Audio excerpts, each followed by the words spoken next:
बिस्मिल्लाहिर्रहमानिर्रहीम। अस्सलाम वालेकुम दोस्तों, आज की इस वीडियो में आप लोगों को ईद उल अजहा की नमाज का मुकम्मल तरीका आप लोगों को इंशाल्लाह बताऊंगा। आप लोगों को ऐसा पॉइंट बताऊंगा कि आप लोगों को कभी भी ईद की नमाज में कभी भी गलती नहीं होगी। वीडियो को आखिर तक लाजमी देख लीजिएगा और वीडियो को लाइक और चैनल को दिल से सब्सक्राइब कीजिएगा, क्योंकि ये आप लोगों की तरफ से हमारे लिए ईद का तोहफा है। सबसे पहले ईद की नमाज की नियत सीखेंगे। मैं नियत करता हूँ 2 रकात नमाज वाजिब ईद उल अजहा की 6 जायद तकबीरों के साथ वास्ते अल्लाह ताला के, पीछे इस इमाम के रुख मेरा काबा शरीफ की तरफ, और फिर जब इमाम अल्लाहु अकबर कह देगा तो आपने भी साथ अल्लाहु अकबर कहकर हाथ बांध लेने हैं। बहुत सारे लोग मुझे कमेंट में, जब मैं ईद की नमाज का तरीका बताता हूं तो बहुत सारे लोग कमेंट में मुझे कहते हैं कि भाई आप ईद की नमाज की नियत क्यों बता रहे हो। भाई ये नियत मैं उन लोगों को बता रहा हूं जो पढ़ना चाहते हैं और जो सीखना चाहते हैं अक्सर। और ये ऐसे लोग जो है ना कमेंट कर देते हैं कि यार हमारा दिमाग थोड़ा सा घूम जाता है। और बहुत सारे लोग मुझे ये भी कहते हैं कि यार आपने मुफ्ती तारिक मसूद साहब की ये पिक्चर क्यों लगाई है।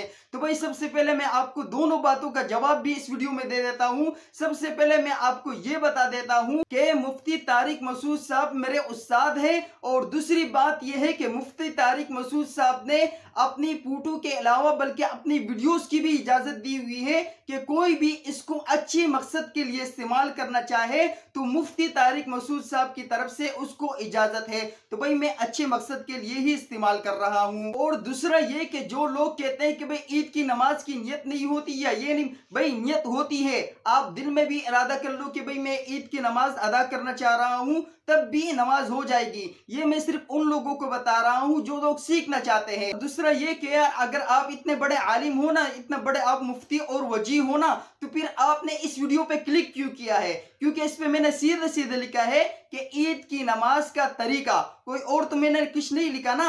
तो अगर आपको भाई ईद की नमाज का तरीका ही नहीं मालूम तो आप नियत के बारे में क्या जानते हो? तो भाई वीडियो को इसलिए आप आखिर तक सुनो, कोई चीज इसमें गलत नहीं है। तो नियत मैंने आपको बता दिया। नियत के बाद जब इमाम अल्लाहु अकबर कहेगा तो आपने भी अल्लाहु अकबर कहकर हाथ बांध लेने हैं। अब इमाम सुब्हानक अल्लाहुम्मा व बिहम्दिका व तबारक अस्मुका आखिर तक कहेगा, और इसके बाद पहली जायद तकबीर पड़ेगा, अल्लाहु अकबर कहेगा तो आपने भी हाथ उठा लेने हैं, हाथ बांधने नहीं है। इसके बाद इमाम दूसरी जायद तकबीर पड़ेगा, अल्लाहु अकबर कहेगा तो आपने भी हाथ उठा लेने हैं, हाथ बांधने नहीं है।